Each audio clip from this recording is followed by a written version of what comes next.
This is Smithy.tv.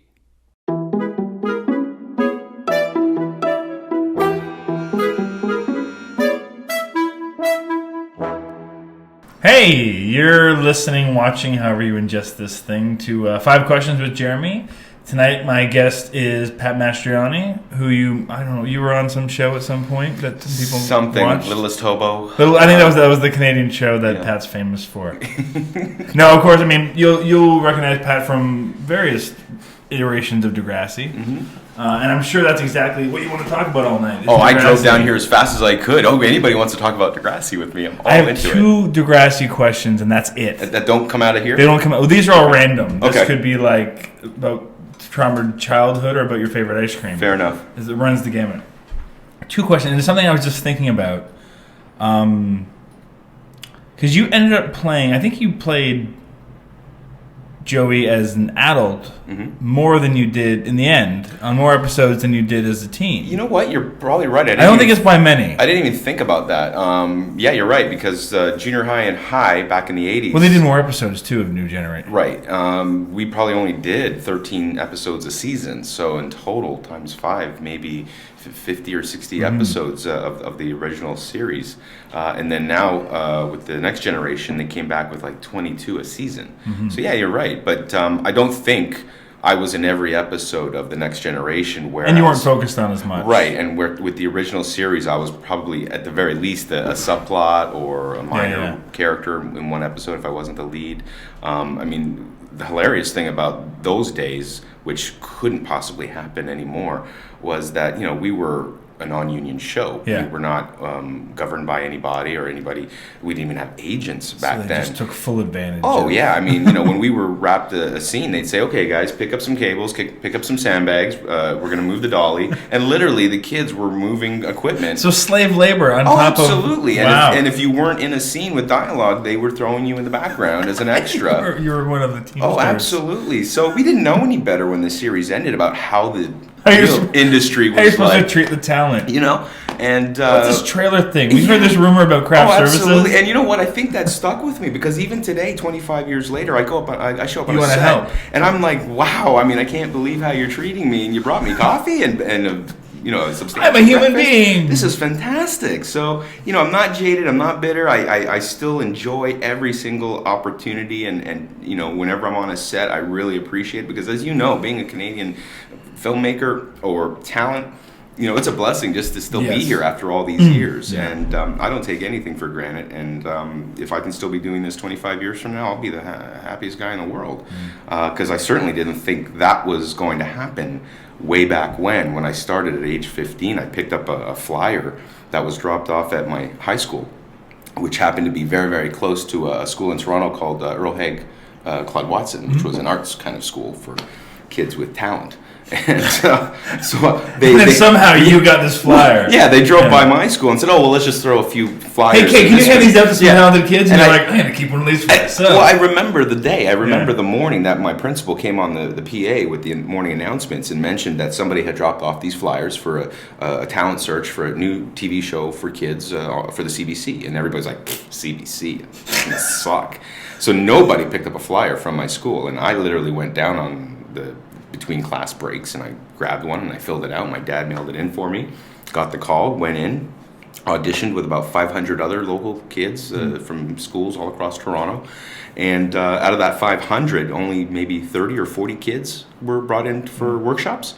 Did you end up knowing anyone else? No, I didn't, but a few other kids kind of knew because they were either from the same school, like Earl Haig, and but most of the kids had no experience, and only one kid who was actually my best friend in real life, I was just the best man at his wedding a couple of months ago, is Silak Sanasi. He played Yik Yu on Degrassi, and he had just done a film called Peanut Butter Solution. And if anyone has an opportunity to see this film, it is fantastic. Peanut Butter Solution. The Peanut Butter Solution.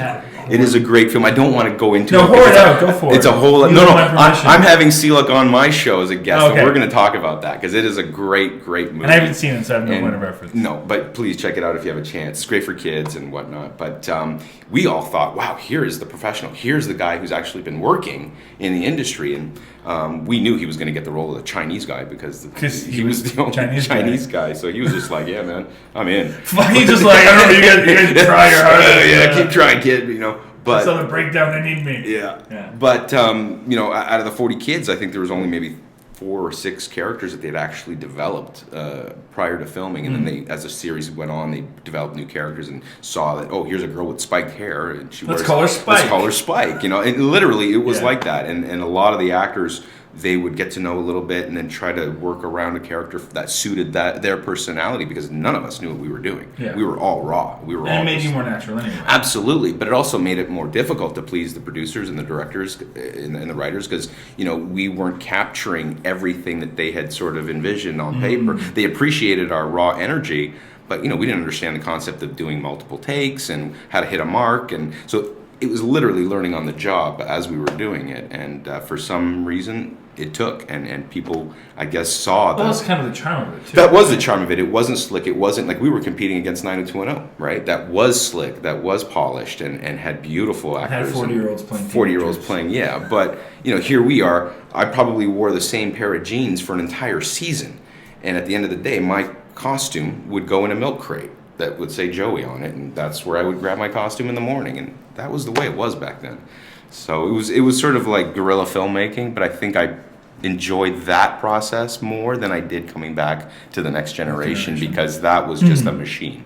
Yeah. Literally, let's pump out as many episodes as we can and just get the product out there for the people, and it sort of lost its charm and innocence, and but it is what it is. Yeah. I don't bite the hand that feeds me. No. So my question was going to be, kind of the process of going back. What was the hiatus? Was it like 13 years or?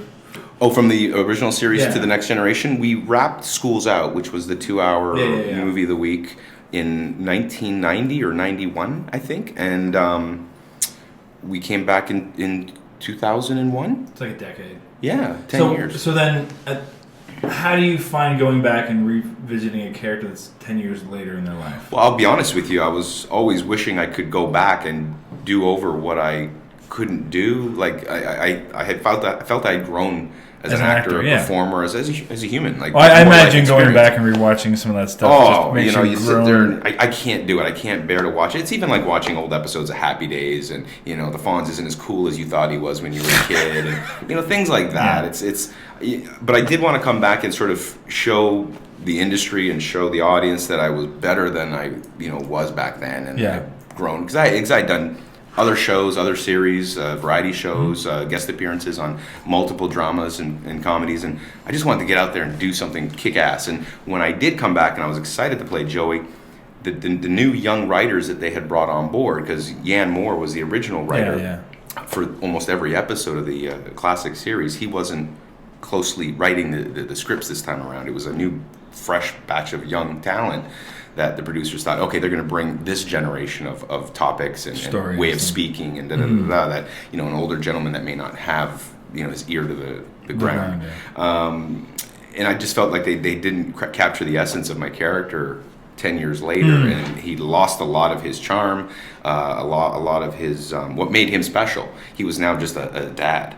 And I kind of just went, well, if this is what they want me to do, I'll do it. I'm not going to complain, but I wasn't happy, and I just kind of went, well, this is kind of me making some money and doing what I got to do. But it's what it is. But it is what it is. I wasn't in love with it. I wasn't totally into it. And when they came back and after 5 seasons and said, well, you know what, you can come back or you can't come back, I said, well, I think I'm done. I think I've done what I was meant to do. Yeah, what am I adding to I'm not bringing anything to the production. Like, you needed me to help you guys create a foundation for the show, because you didn't have an audience and people were tuning in looking for us, and here was a new batch of kids that had no sort of street cred, and the audience wasn't there for them right away, but people were tuning in for the old cast. And after 5 seasons, these kids had now become their own celebrities. They didn't need us anymore. So, I tipped my hat and said, thank you very much. I'm glad I came back, but I'm done. Like, I'm ready to move on. I don't want to keep doing this over and over again for the rest of my life and be known for just this. Yeah.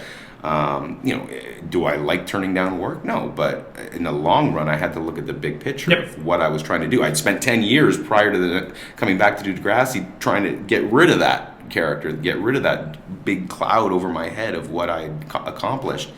And then I had to sacrifice that or sort of, eat crow and say, okay, I'm going to do it again because now the money's there and I can get financially stable and I don't have to worry about things so that I can pursue projects like yours and other films and independent films that I wanted to participate in and not have to worry about making money to do that. I just wanted to do it for the joy of playing a character.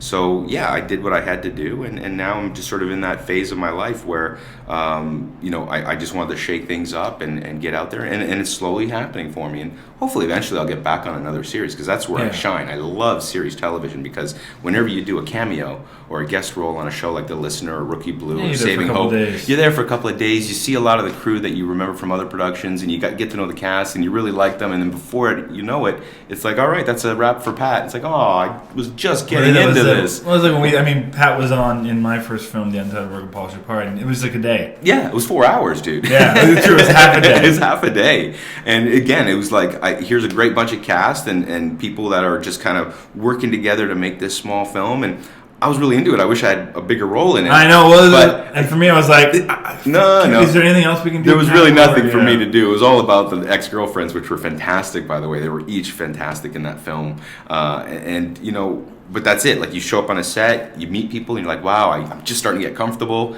and then it's time to go. So a series would be fantastic. I would love to do something sci-fi, something quirky, something weird, and that's where I sort of feel like I fit, because I certainly don't fit in the studly leading guy. Really? I mean, Are you sure? You wonder why I didn't get on Flashpoint for 5 seasons, because every actor on it was bald. They didn't want another bald guy. And that was the truth.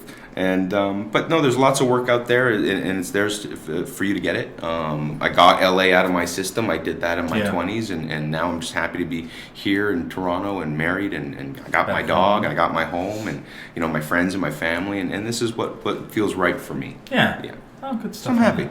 So the only other Degrassi question was, and this is a common offshoot on your Twitter feed, is your tagline is if you I think I wrote it down. Yeah.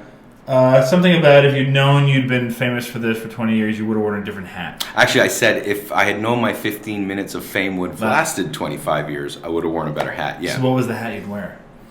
Oh man, I don't know. I started out, or my character started out wearing a beret, believe it or not, and then they somehow found a fedora. I love the fedora, and the irony is like I could use a fedora these days. But you can't wear it because then they... No, I could never possibly wear a fedora. You're fucked for that hat. I'm screwed for life. And now it's kind of cool to wear fedoras. I see a lot of people wearing fedoras. Yeah.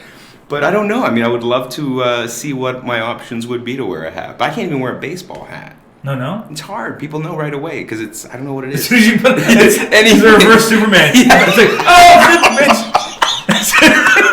it's the reverse Superman. You want to like that, you're fine. Yeah. As soon as you put a hat on, like, hey! Maybe a turban or something. Are you dressed that theory up? Oh my... Dude, can I tell you a story? Yeah. And I can't believe I'm going to tell you this because my wife's going to kill me, but I actually, in my youth, when I used to have fun and go out and meet people, and I actually met a lady who will remain nameless because I probably don't remember her name. So we put her name right here. Yeah, but she actually, we hooked up one night, we met, and she said to me afterwards, she goes, next time will you wear the hat? Wow. And I was like, oh, you're crazy. Like, in my head. But you did, right? Oh, of course I did, dude. Are you kidding me? Jesus. I guess, for a nerdy 110-pound kid in grade 9 to all of a sudden be thrusted into a television series and be recognized by people and approached by women in the clubs at 16, 17, 18, I was embracing it. Next time will you wear the hat? That's awesome. Next time will you wear the hat? Yeah, okay. Yeah. But it was weird. It was definitely a weird sort of transition because I was definitely a very self-conscious kid growing up, nerdy. I was an only child. Very small, insecure kind of guy, didn't play sports, and then all of a sudden, again, to be thrown into this television show where this spotlight was put on you, and to go out and people were expecting that kind of cool, kind of confident guy that Joey was, even though it was a fake confidence, and I think people insecure. People saw through that, and that's what was charming and endearing about the character, because he was never malicious. He was just trying to be cool and hip, and everybody knew that he was shy and insecure underneath, and I think that was where Pat kind of put himself into the character of Joey, But in real life, I was starting to think maybe I could be more like Joey as a person, and be more confident and enjoy this ride that I'm on. And that's it. I mean, basically, my whole life has been about just enjoying the ride that you're on at that time.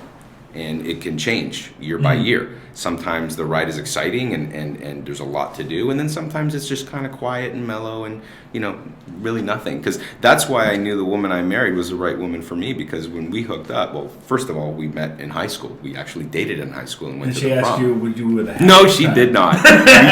She did not. She actually never watched the show, ever.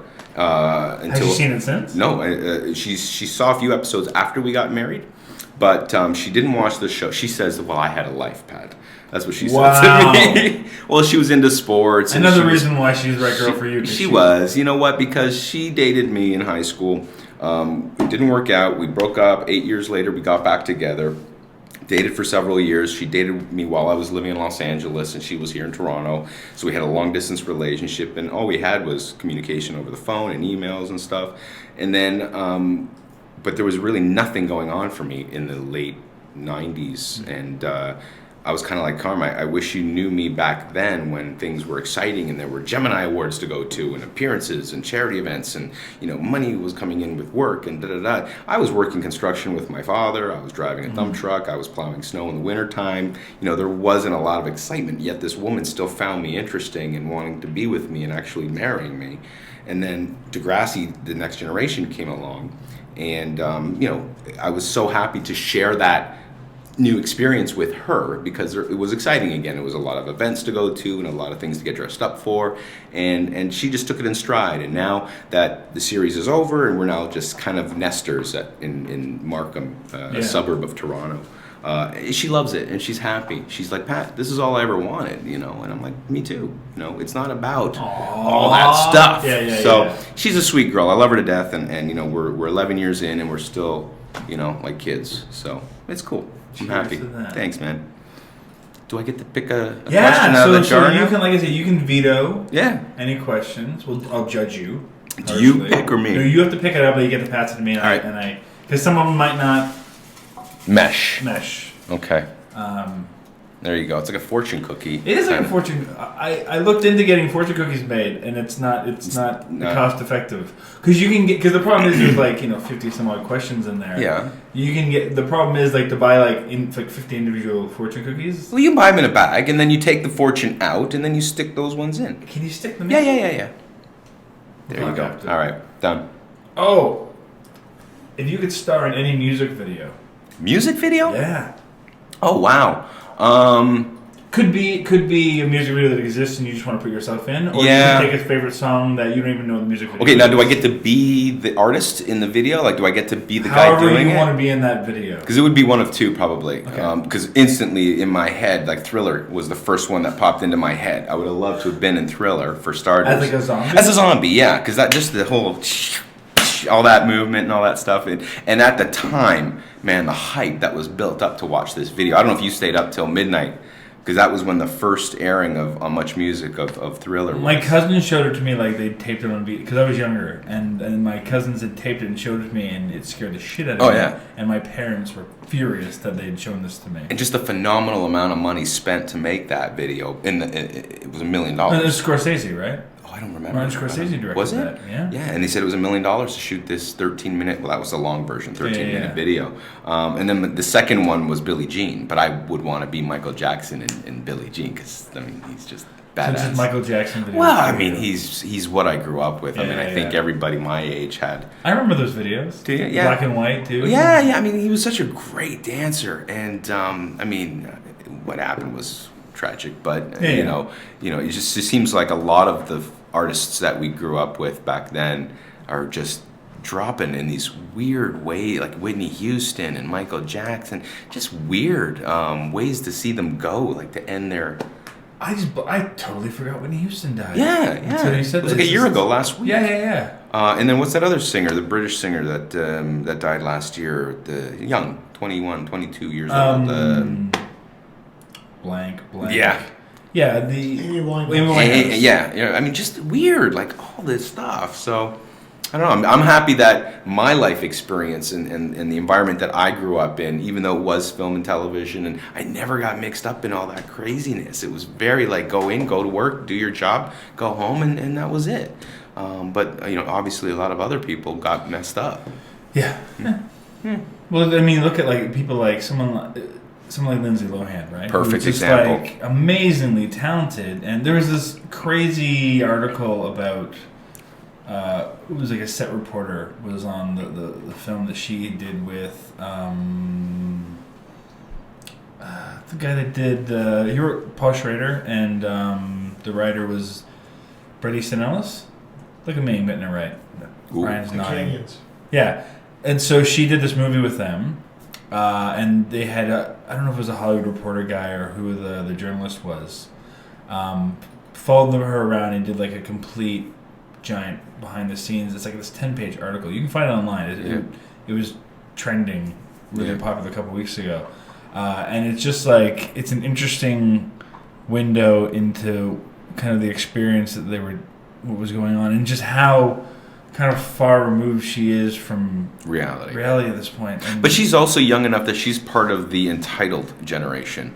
this is true. I think that anybody who's, and you know what, I'm generalizing and I'm probably going to get a lot of hate tweets or whatever, how dare you, but probably I would say anybody in their, late teens or early 20s and younger are of the generation that feel that they deserve something without putting in the work for it. I do not endorse this. They don't. You don't endorse it. That's No. fine. I'll eat You know this what? one. You know what it is? I think every generation sees the generation before as being not as genuine as they are. Maybe. You know what I mean? Because I'm sure our parents saw us as they're playing video games, they're lazy little whatever. You know what I mean? Yep. So I think just as technology does that too. Is as it advances and we become a little further removed from it, we see. I just think we just don't get what they're. I'm not condoning, but because trust me, I bitch my fair share about. Yeah.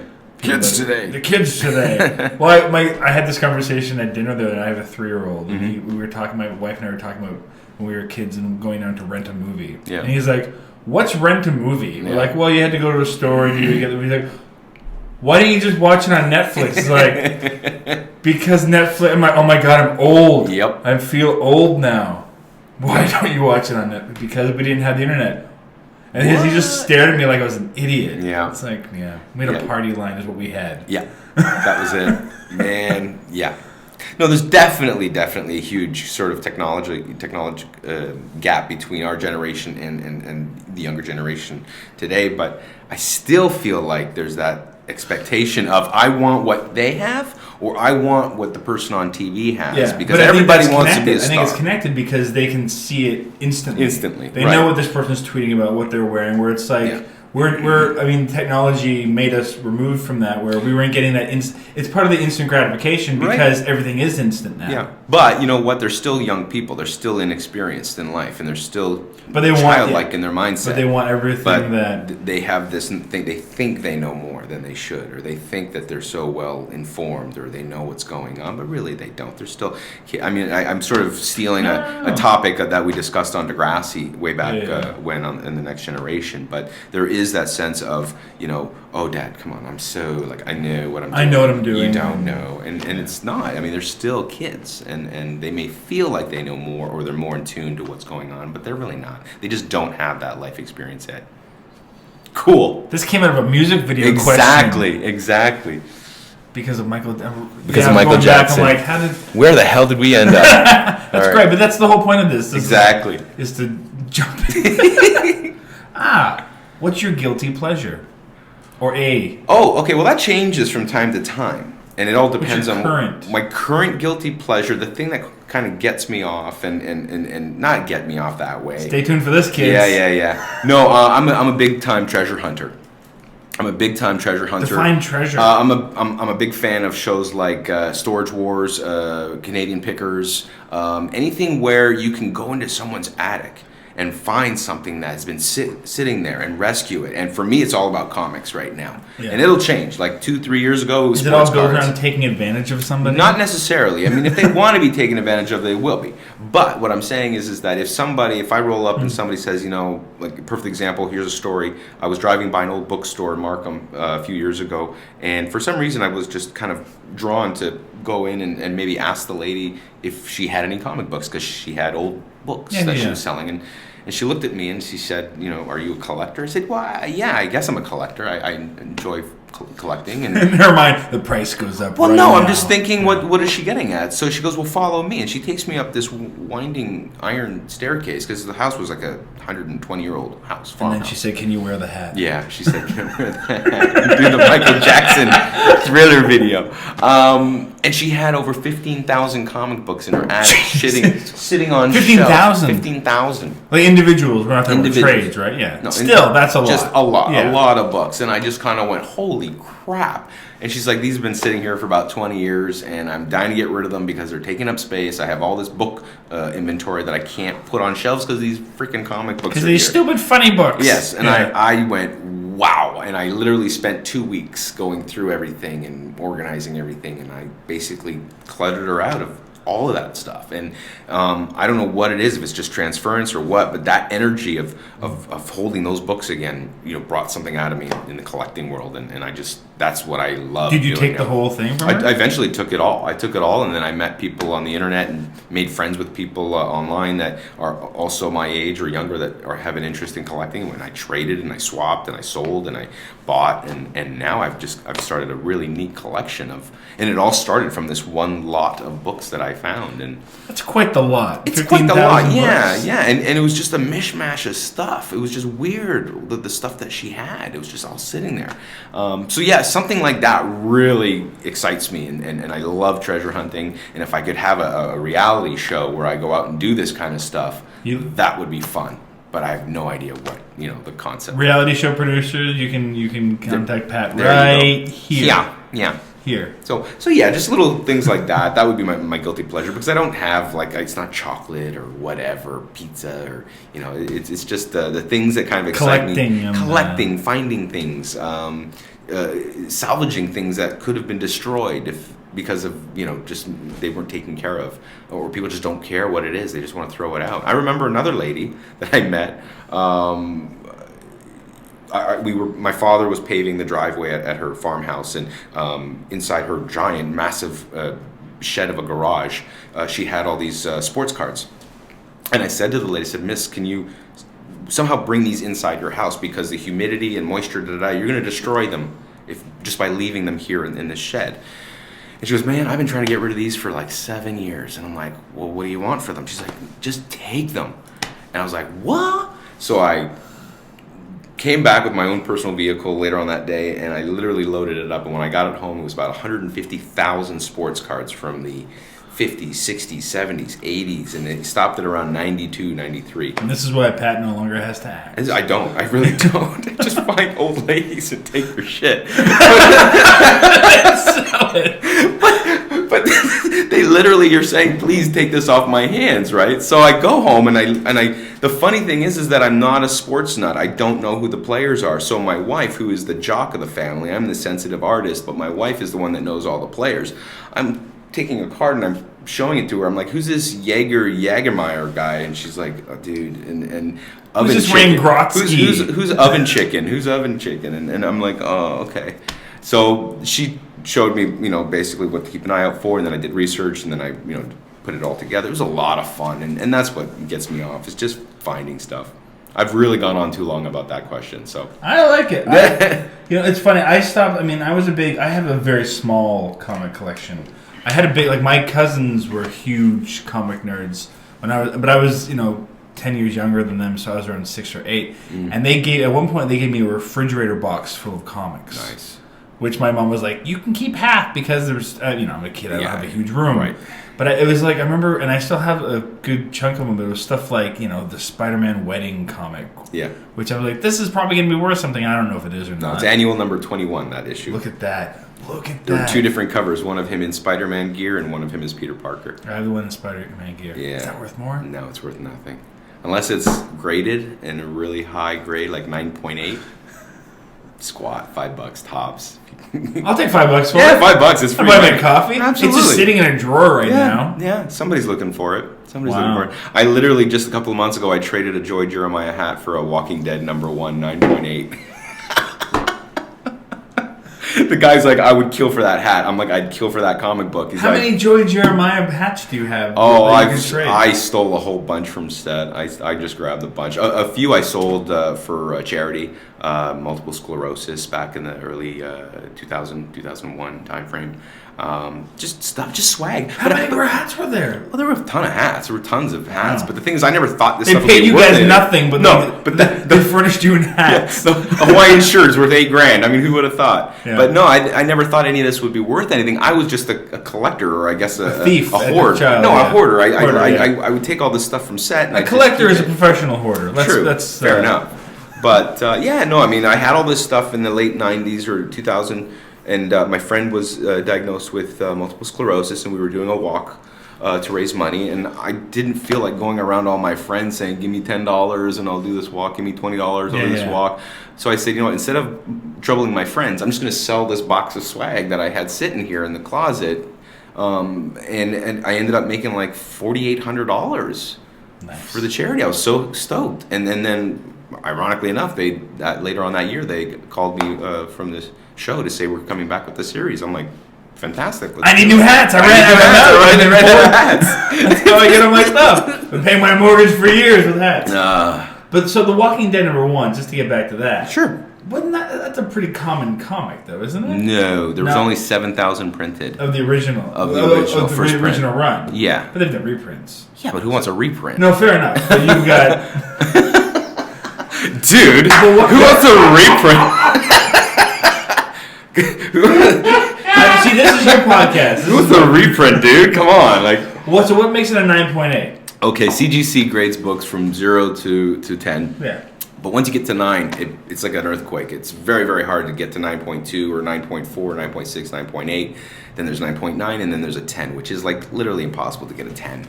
So it has to go from the line into a bag. Like literally from the factory or whatever. Because, I mean, even a fingerprint will deviate the mintness of the comic book or whatever. I've rarely seen a 10. But because this is considered a modern book over the last 10 years, modern books just aren't worth that much unless they're super, super rare and in super, super condition. And because of the series and everything, the demand for the book has just gone through the roof. Right. And that series is a monster. It's sick. But, just like X-Files everybody was saying about X-Files, no one could care less about X-Files. So no one will care about Walking Dead in maybe 10, 15 years, and the value of the book will just plummet.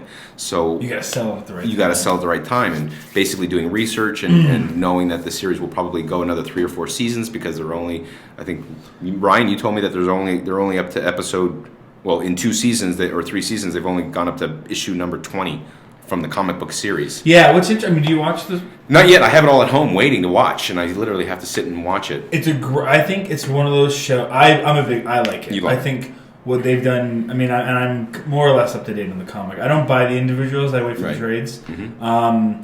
I think what that show's done really, really well is find a way to stay true to the ideas of the comic without being hindered by them. Okay. But it's also like, I mean, their big audience reads the comic as well. Yeah. So you don't want to just do a straight up adaptation because then everyone knows what's coming. Right. So they swap out deaths for one. I mean, they killed off a character that in the 2nd season that is around, if they were doing chronologically, would probably be around in the 5th season. Okay.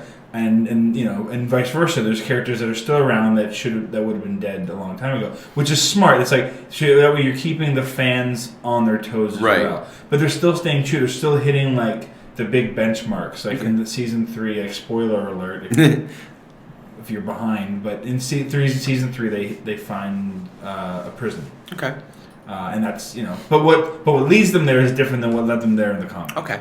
So it's like they're still hitting these marks and hitting these new characters, but finding them a different way. So it's as a fan of the comic book series, it's really refreshing. Cool. And I know that they're going to go at least another 3 or 4 seasons. Dude, that show's a monster. They're going to go until Kirkman doesn't want to do it. And I also heard that he wants to end it with a feature film.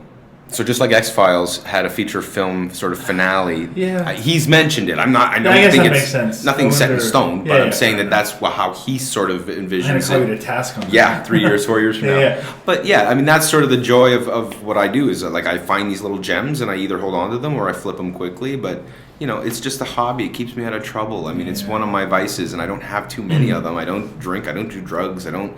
You know, I like to be a homebody, and this is what keeps me amused at home. And the wife is actually encouraging me. She's actually like, she gets it. Stay home and watch Walking Dead. No, she gets it. She gets my obsession, and she sees how good I am at it, collecting, and then she's like, dude, whatever. Like the other day, I was prepared. I was ready to buy a $35,000 comic book. And my wife is like, yeah, do it. If that's what, and I know you're not stupid. I know you know what it's worth. If that's the right price or a good deal, get it. What was the comic? Can you say? It was Amazing Fantasy 15, first Spider-Man appearance, but it was like a 7.0, and it was worth $45,000. And I was like that close to getting it for 35. And I don't know, you know, if most wives would be like, go ahead, do it. I guess the question is, I mean, I think when this conversation makes me think of jewelry heist movies. Yeah. Can you offload that ice? Sure you can, absolutely. Yeah. There's Comic Link, there's Heritage Comics, there's tons of online sites where you can sell that are way better than eBay, which have a greater audience. They just take a higher commission. And what I was trying to do is, I know that Amazing Fantasy 15 is one of the gems. It's one of the holy grails. It's never going to go down. I mean, unless the world comes to an end or whatever. Yeah, but and then you're not going to do that anyway. As long as there's comic nerds and pop culture fans and people that want a piece of their youth, and believe it or not, I have friends in the comic industry where they own stores and whatnot. They tell me they have guys that come in suits, business attire, and they drop 20, 30, 40 grand on books because it is not only a sound investment, but it's liquid. It's something that they can immediately flip or sell or drop if they need the cash. And that's kind of partly why some of them do it. So did you buy it? No, I didn't. It didn't happen. The deal didn't go through. The guy flaked. I was so upset. Because he found out it was worth 45. No, I don't know. Fuck that guy from Degrassi. Fuck that Joey. But no, it didn't happen. The guy flaked, and there was a third party involved as well. And you know, I mean, it is what it is. I mean, that was the one little deal that didn't happen. But hopefully there'll be other ones down the road. What's your most valuable book? I have an AF-15 already. This is your reading copy? No, yeah, no, it's graded. It's a 3.5, but that's still. So you were going to upgrade. I was going to upgrade. It's still worth about $8,500, but the 7.0 would have been killer. Have you read that comic? No, God, no. No, but what I'm saying, have you read a version? Yeah, I had a reprint. Of it. That's the one I wiped my ass with. Yeah. I used it to toilet train my dog.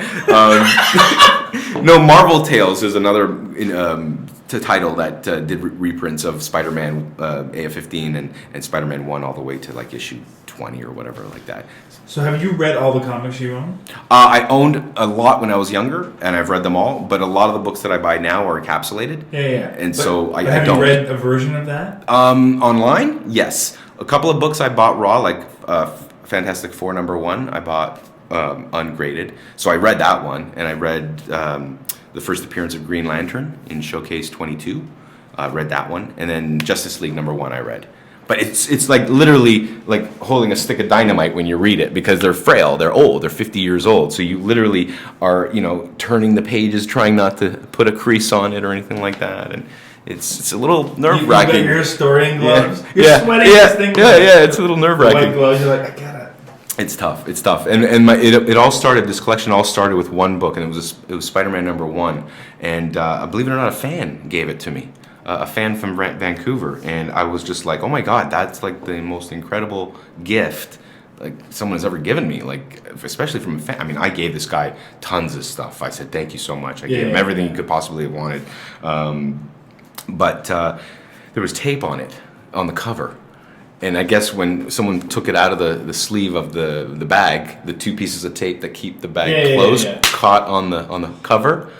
And I was like, Ryan's crying. And I literally saw it, and I emailed the guy in Vancouver. I go, dude, did you know there's two pieces of tape on this cover? And he goes, yeah. That's why I gave it to you. Yeah. My copy's nice. Yeah. No. So I literally, I sat there for like 2 hours, and I tried to figure out how to take the tape off.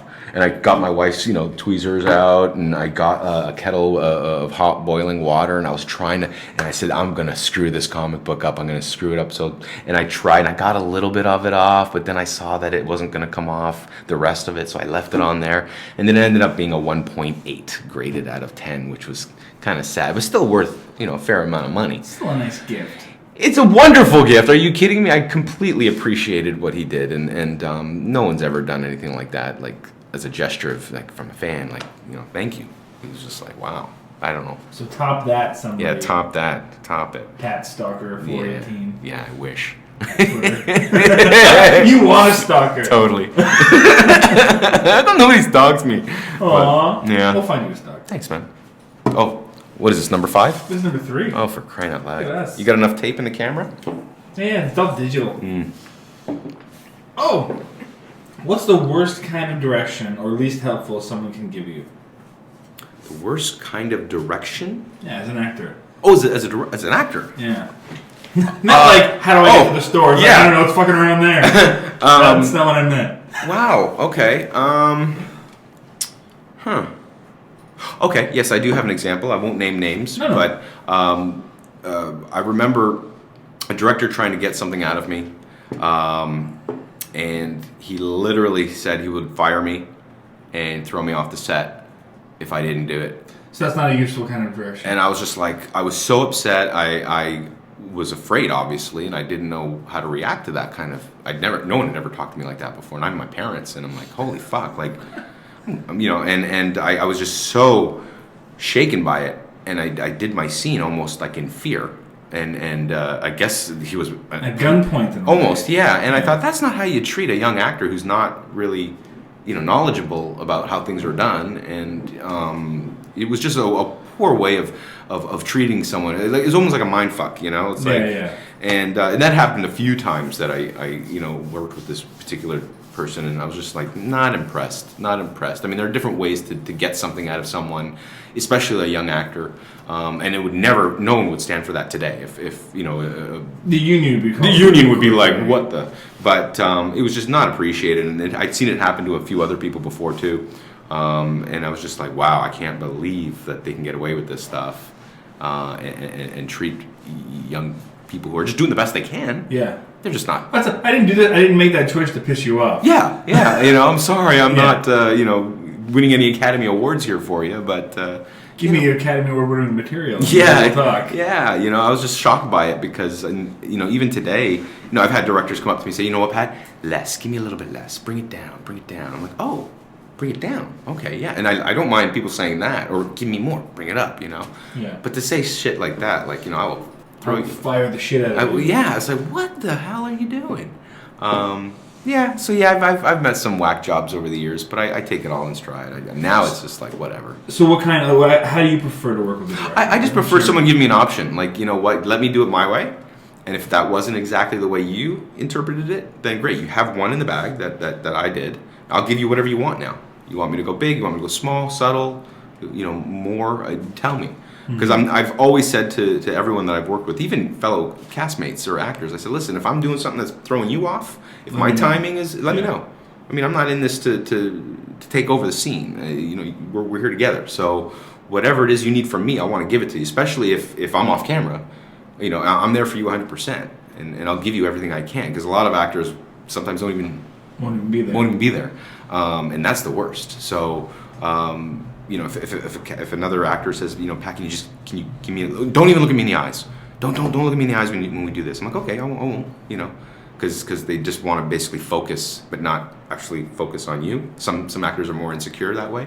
I get it. No problem. I'll do whatever you want. And same with the directors. It's just like, Pat, let's just try one more time, and I'll be exhausted. Let's just go one more time. Yeah, I'll do it one more time until we get it the way you want it.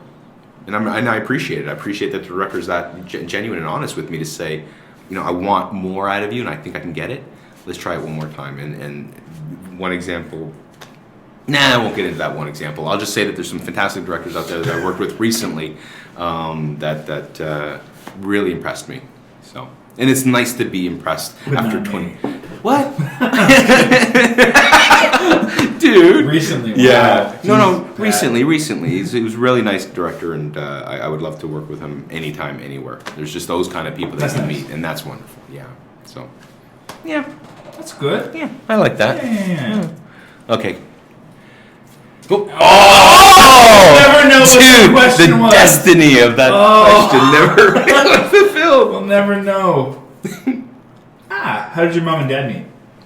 My mom and dad, it's hilarious. They grew up in the same small town in Italy, Nicastro, in Calabria.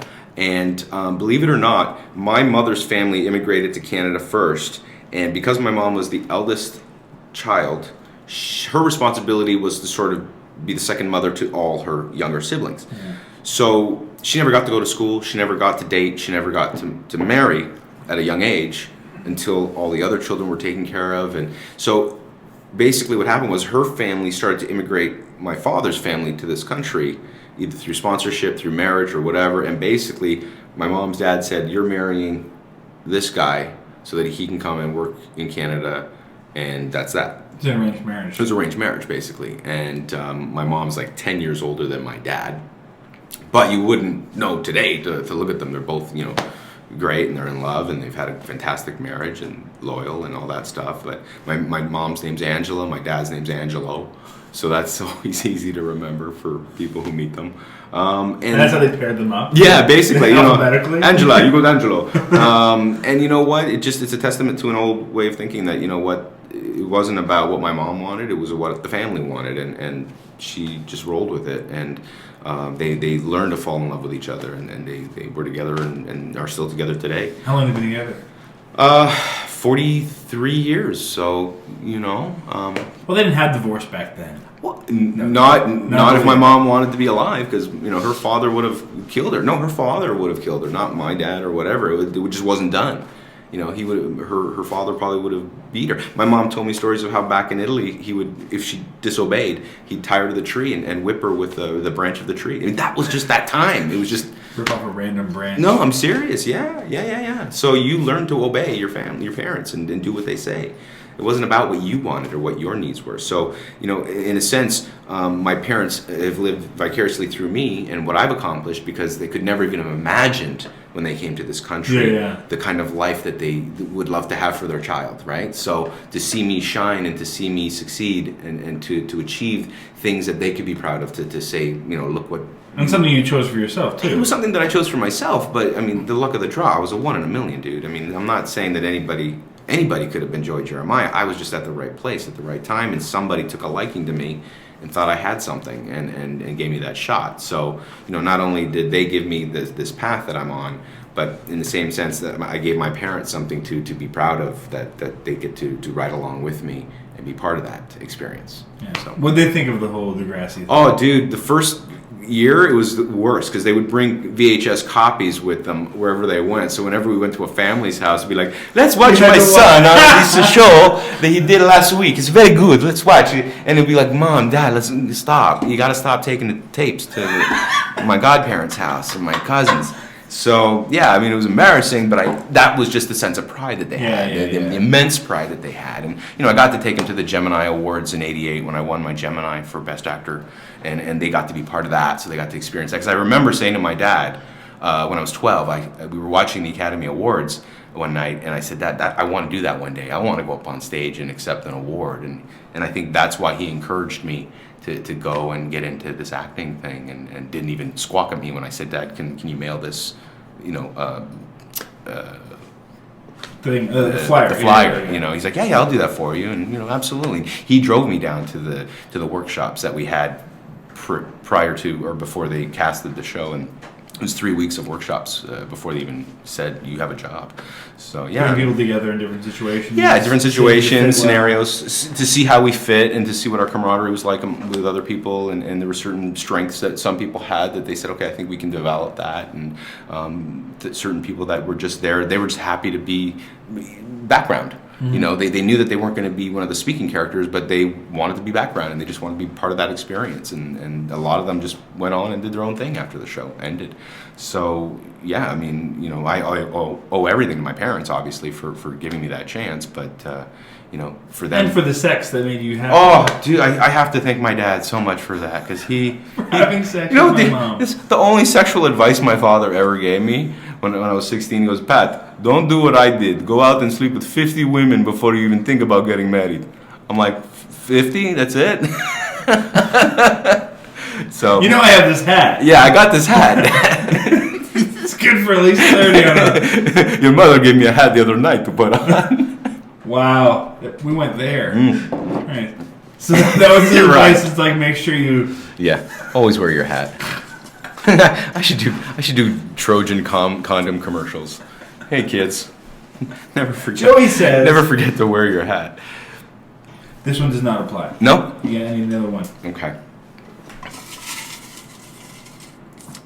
Well, this is a new one. Oh. No, it's not.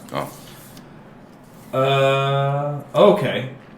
Well, you can either answer this as a person or as an actor. Oh. All right, maybe it doesn't. Anyway, question is, would it be harder for you to tell someone you love them or that you don't love them back? Oh man, it's so easy to tell people that you don't love them. When you have no heart. Oh no, see, this is it. You're dating a girl for like 6 months and she professes. Yeah, I've done it. I'm like, over dinner, she's like, I love you. I'm like, yeah, no, don't go there. No, you know why? I don't have a huge group of friends. Right. But the small group that I do have, I'm very loyal to, and I've been friends with them for between 20 and 25 years. I find that it's so easy for certain people to give their heart away or to give their friendship away or to let's be buddies and here's my number, call me or whatever. I'm very not standoffish, but I'm very reserved in my who I bring into my life and who I am prepared to make that effort for, because I've been burned and I'm too old. I don't have time to be running around and hanging out with people. I have a close-knit group of about 13, 14 people that I love. Like, they know I love them and I'm there for them, and anything that they need or want, or they just ask and it's there. And I'd rather have that than 100 or 200 so-called friends that are just there. So even growing up, there were certain people in my life that I thought were friends, but then I realized that they weren't, and they were either using me or they were not loyal and not true or respectful, and I would literally cut them off like it was cancer, and then they'd be like, wow, like that's such an extreme reaction. And I'm like, I have no time for your bullshit. You weed out really well. Oh, I do. And I don't know if you do that. I don't know if other people that you know do that. But it's... I mean, for me, it's like I have kids now, so it's like, yeah, exactly. I find that, you know, the older you get, the less you're like, I don't have time for this. Yeah, you're absolutely right. And it's sort of like my priorities are to the ones that have been involved in my life and have been supportive and that I can support them. And it's tight. It's so tight. It's more than family. It's just, it's there and it's solid. And everything else is just like, whatever, man. It is what it is. And when it comes to love, like, I think I've said it maybe twice in my life, and my wife was one, and I realized that was my true love. You've only said it once to her. And it slipped. It slipped. And she was like, I got you! And, you know, the first time I said it, I think I was just young and, you know, I wanted to say it. Yeah. I was in love with the idea of being in love, but I didn't know what a relationship was until I met my wife. Everything prior to that was just sowing my oats. Yeah, so, you know, family's important to me. Very, very close friends are important to me. And everything else is just, it's part of that ride, I guess. It's just, you know, you meet people, you enjoy working or spending time with them, but it's very hard to sort of get into my circle of friends because it's just very, very tight. Unless you start stalking, Pat. Unless you start stalking, because if I see it outside my window with an AF-15 waving in the air, I'm like, come on in. If it's over 3.5. Yeah, it's got you got one of those. I got the 3.5. 2.6. Come on in. Come on in. You can be number 16 in pets. I've had kids come to my door when they used to, like, now it's been a long time since anybody come knocking on my door asking for Joey Jeremiah, but I actually had a guy show up at my door one weekend going, do you have any booze I could buy off of you? Like, I'm like, what? Oh, I just thought maybe you might have like a bottle of vodka or whatever. I'm like, dude, are you fucking crazy? And you can buy off of you? They wanted to buy alcohol off me because they thought I would do it. because I was cool enough that I would actually give these underage like kids. Teenagers. I thought it was like this booze. No. Teenagers. Yeah, no. I think we did an episode once, and I guess they thought, oh, wouldn't it be funny if Joey gave us a bottle of vodka or whatever? I'm like, get the fuck out of here. Like, come on, dude. So yeah, the wife answers the door at our house, and no, it's been actually, I've never ever had really scary experiences with fans or inappropriate things like that have happened. I think because I've sort of created this boundary where I don't let people get too close. And Ryan was the one that got me on Twitter, and I'm trying to ease into that, but I'm also trying to keep a little bit of distance, because there's just too much, like with Facebook and Twitter, there's just way too many ways of people to get too close. I had a website, and I had it for almost 10 years, and it had a blog on it and live chat streams that I would do with people. But then it just got weird. Like, people were expecting things and were demanding things, would get upset at you. And I'm like, who are you? Were you being demanded? Well, some people were expecting things that I want a T-shirt or I want a headshot, and you said you get me a headshot, and and then all of a sudden I have people bad mouthing me online, and I'm like, what the hell's going on? So I'd rather trying to be nice. I even took 2 fans out back in 1990. 2000, to a restaurant that I used to work at. Took them out to lunch, brought a bunch of swag for them.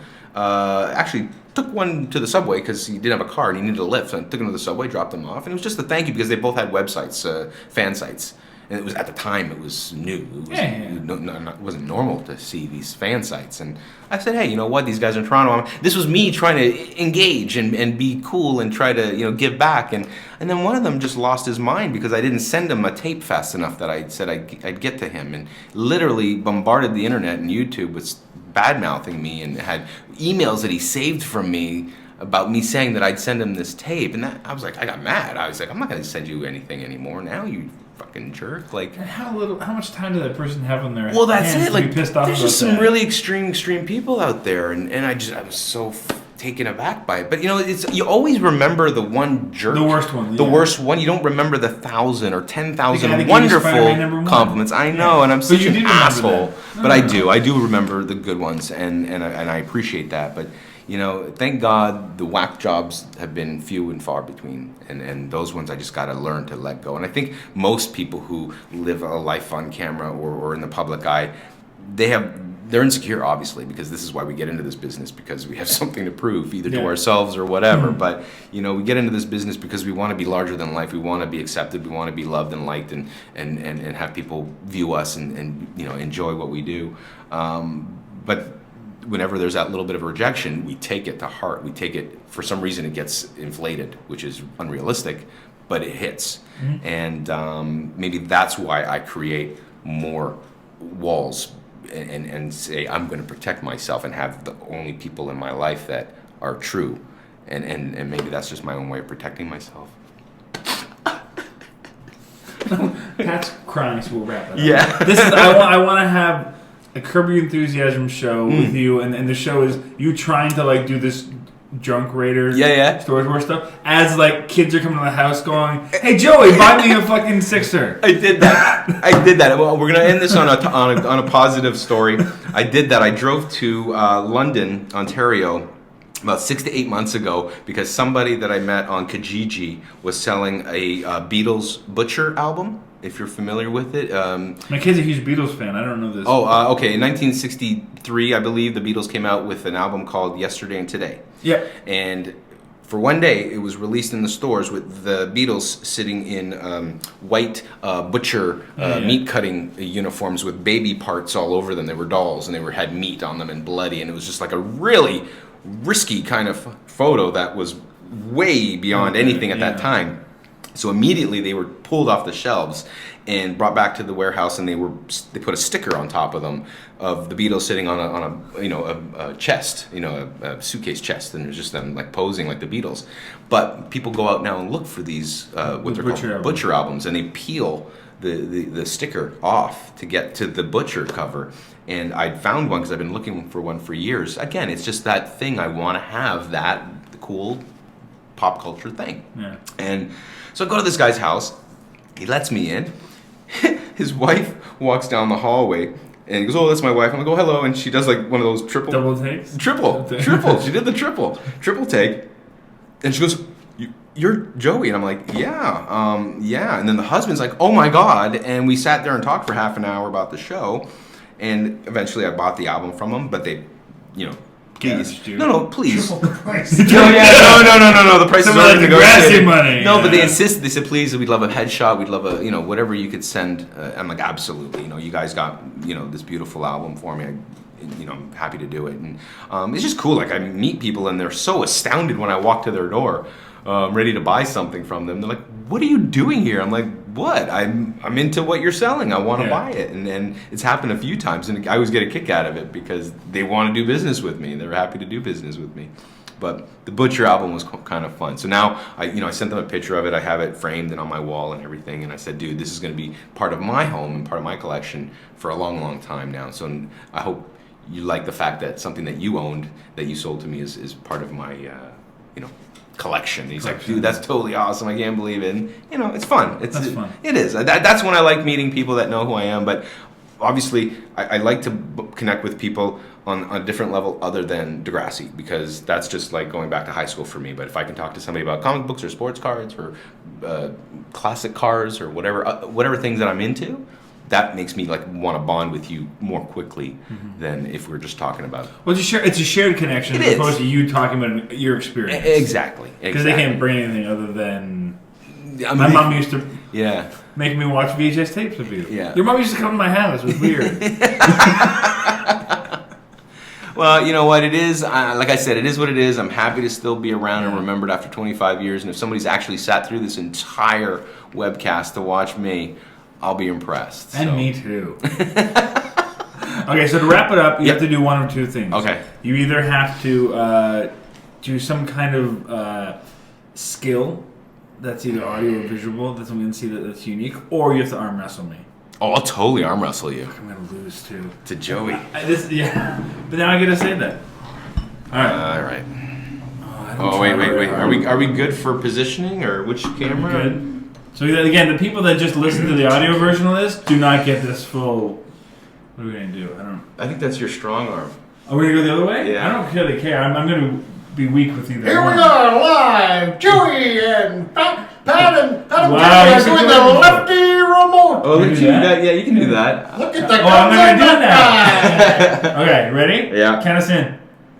3, 2. Oh Jesus, you're really trying. Now I have to try even harder. Oh yeah.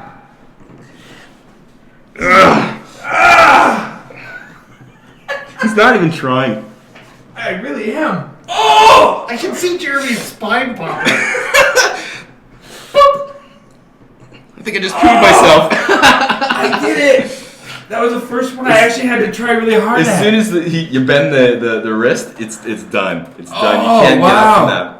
That was my most challenging. Good job. I think I pooped myself a little bit on that one. But. We're gonna go wipe Pat's bum. So I hope you enjoyed this. I don't know if you can hear if we're facing the right way, but thanks for coming on, Pat. Thanks, man. I had a lot of fun. Appreciate it. And I hope I don't regret anything that I've just said in the last. You probably will. All right. It's too late now. We're gonna post the whole thing. Sweet. So if you like the show, like us on Facebook, and feel free to ask questions. I'll throw them in the jar. And also come back and check me out on Smithy TV when I get my own show up and going. All right. Thanks. We'll see you soon. Yay.